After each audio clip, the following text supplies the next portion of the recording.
Ya kalau kita biarin gitu aja di pinggir jalan pasti bakalan diambil orang. Sampai kapan kita pakai kayu terus kan? Nanti kan bisa gundul hutannya kita. Scaffolding itu bisa jadi investasi juga buat kita. Halo Sobat Masa, kembali lagi di channel Masa Mana Aja Bisa. Kembali lagi bersama dengan saya Daru dan saya Hasan. Kita akan membahas seputar bangunan. Sebelum kita lanjut, jangan lupa like dan subscribe karena itu gratis. Nah, Mas Hasan, ketika Mas Hasan nih mau bangun rumah, Mas Hasan lebih milih peranca kayu atau peranca besi? Untuk pembangunan pribadi ya, biasanya kan bikin rumah itu biasanya pakai kayu. Pakai kayu ya? Karena itu lebih praktis. Jadi pemasangannya juga fleksibel untuk saya. Tapi scaffolding besi juga bisa dipakai di ruang sempit loh. Nah, caranya pakai tubular, dijamin semakin fleksibel. Tapi kalau semisal untuk penggunaan bangunan pencakar langit itu kita harus pakai peranca besi. Karena kayu sendiri itu tidak kuat untuk pembangunan berskala besar seperti itu. Emang benar sih Mas Hasan yang bilang itu, kalau untuk peranca kayu sendiri dia hanya bisa menjangkau ketinggian 2,5 sampai 3 meter saja. Kalau dari peranca besi sendiri itu kita bisa lebih fleksibel untuk tingginya, bisa sampai berapapun. Pada konsepsi bangunan tinggi, peranca besi atau scaffolding bisa disusun dengan ketinggian tak terbatas, asal menggunakan anchor yang dikaitkan pada dinding. Sedangkan kalau scaffolding berdiri sendiri tanpa ada anchor, hanya bisa disusun maksimal 4-5 set yang tentunya harus diperkuat menggunakan pipa galvanis.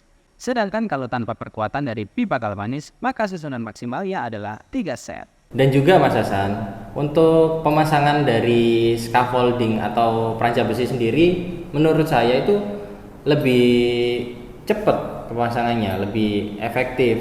Jadi nggak butuh waktu lama untuk instalasinya dibandingkan dengan peranca kayu.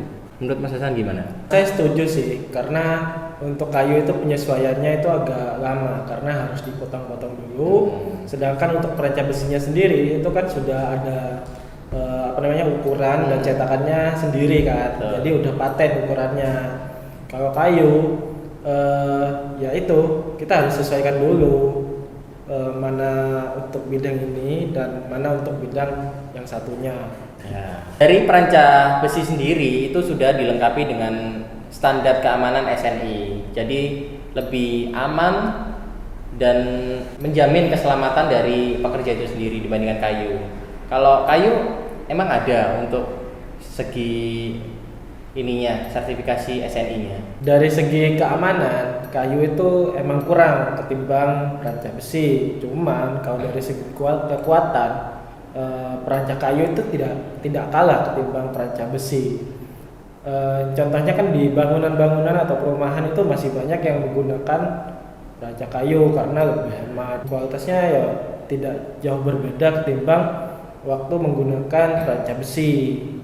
Gitu Mas Daru. Nah, Mas Hasan tadi kan bilang lebih hemat ya, lebih otomatis saya setuju.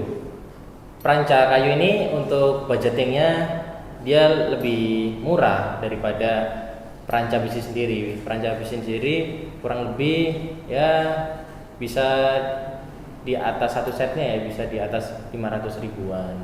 Tapi gini Mas Hasan, scaffolding itu bisa jadi investasi juga buat kita. Setelah Mas Hasan beli, itu bisa di-keep, bisa jadi investasi buat Mas Hasan. Bisa juga disewakan juga.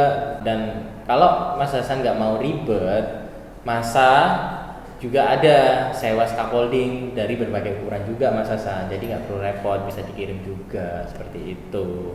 Jadi aman lah untuk sewa. Kalau untuk pembelian juga ada juga dari berbagai ukuran. Pastinya sesuai standar dan pengirimannya juga pasti cepat, berkualitas juga gitu. Lebih ekonomis ya. Lebih ekonomis.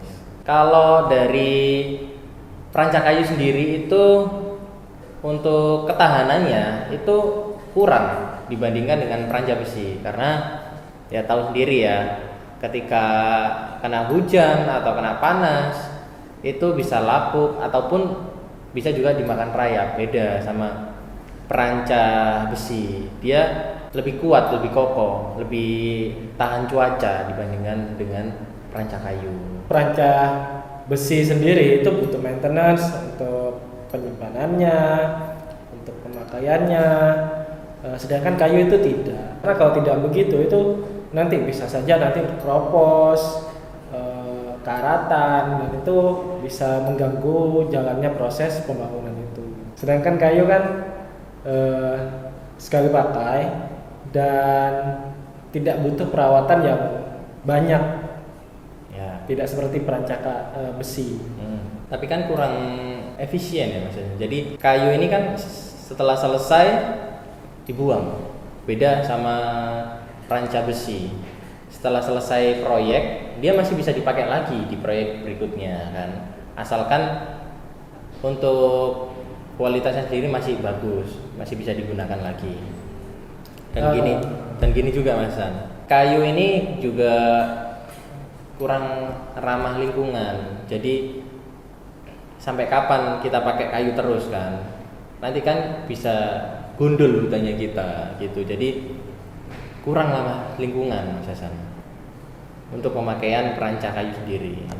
Berbicara soal hasil sendiri Mas Hasan, dari segi hasil perancah besi sendiri lebih presisi dibandingkan dengan perancah kayu.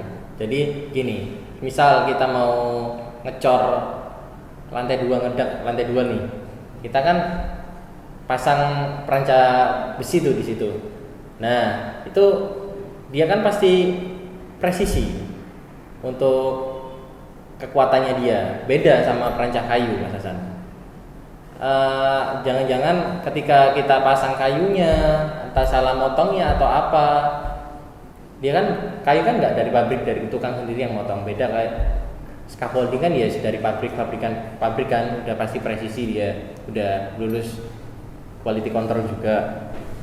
Nah ketika kita pasang scaffolding kayu, entah itu untuk coring atau untuk ngedak, entah itu pas dipasang entah itu miring atau apa kan, jadi nanti hasilnya kurang presisi. Harus diakui untuk kayu, pemakaian kayu itu kita kan udah langsung potong di tempat. Iya. Nah itu bisa saja terjadi kesalahan waktu motong jadinya tidak presisi. Cuman ya kembali lagi ke budget kita masing-masing.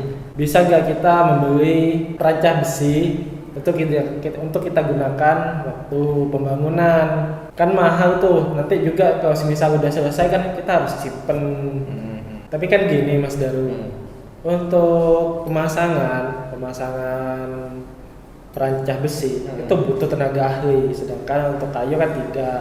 Memang benar Mas Hasan, untuk pemasangan scaffolding sendiri memang dibutuhkan scaffolder yang ahli. Kenapa? Ya untuk menjamin keamanan dari pekerja itu sendiri Mas Hasan, gitu. Nggak boleh sembarangan orang, salah-salah kita bisa terjadi kecelakaan pekerjaan, dan itu juga pasti merugikan dari semua pihak juga, seperti itu. Kalau kamu mau tahu cara pasang scaffolding atau perancah besi yang aman, cek video tutorial pemasangan ini ya. Selain scaffolding atau perancah besi tadi, kita juga ada tutorial pemasangan begisting loh. Jangan lupa ditonton juga ya. Oke Sobat Masa, itu tadi sedikit diskusi kita tentang perancah kayu dan besi. Betul Mas Daru. Jadi intinya Sobat Masa, mau pakai perancah besi atau perancah kayu itu ada kekurangan dan kelebihannya masing-masing. Jadi disesuaikan dengan kebutuhan dan juga budgeting dari Sobat Masa. Jika konten ini bermanfaat bagi Sobat Masa semua dan biar kita lebih semangat bikin konten-konten berikutnya, jadi Sobat Masa jangan lupa like, komen, share, nyalakan lonceng agar Sobat Masa semua tidak ketinggalan konten-konten menarik, edukatif dan informatif dari tim Masa Building Solution. Oke, terima kasih Sobat Masa. Masa Build Together with Heart.